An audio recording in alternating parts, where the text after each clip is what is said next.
President Trump is set to meet with Senate Republicans today as the battle to pass his so-called big, beautiful bill intensifies.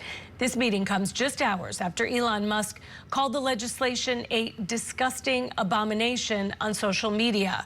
Scripps News Group's Joe St. George takes a closer look at how this debate could impact your wallet and which Republicans are currently standing in the way of passing the president's massive tax policy bill.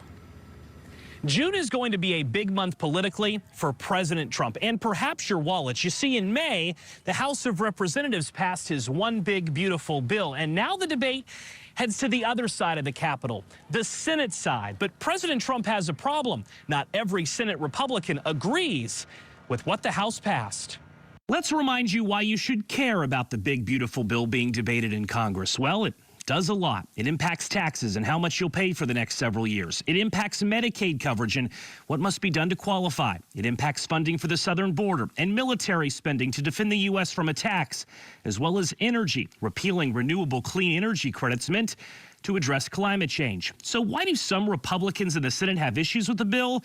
Reason number one, it's too costly for some. These Republican senators have all expressed at least some concern over the cost, which would add trillions to the deficit over the next 10 years, according to nonpartisan outside groups. Republican Senator Ron Johnson of Wisconsin spoke with the Scripps News Group recently about his concerns. We have to show the Republicans that elected us is that we are serious about reducing spending. Reason number two that some Republicans are skeptical, health care and Medicaid changes. These senators have all shared at least some worry that the House-passed bill changes too much with Medicaid funding. Some have even expressed concern about new work requirements. Republican Senator Josh Hawley of Missouri may be the one to watch on this issue. He wrote an essay in the New York Times in May simply titled, "Don't Cut Medicaid." Reason number three for some Republican opposition, repealing clean energy tax credits. This third group of senators have all expressed skepticism over scaling back those tax incentives.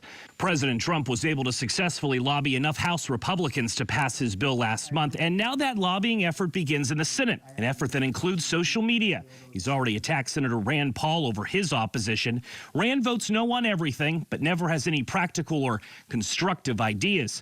Senator Paul talked about his conversations with the president. He did most of the talking. This will be the largest increase in the debt ceiling ever in our history. Senate Democrats, meanwhile, continue to speak out against what they're calling the one big ugly bill. But President Trump doesn't need any of them to pass it. The current party breakdown in the Senate is 53 Republicans and 47 Democrats. President Trump can still pass it if 50 senators back it because Vice President J.D. Vance would break the tie. But if 4 Republicans side with Democrats, well, that would defeat the bill. Joe St. George, Scripps News Group, Washington.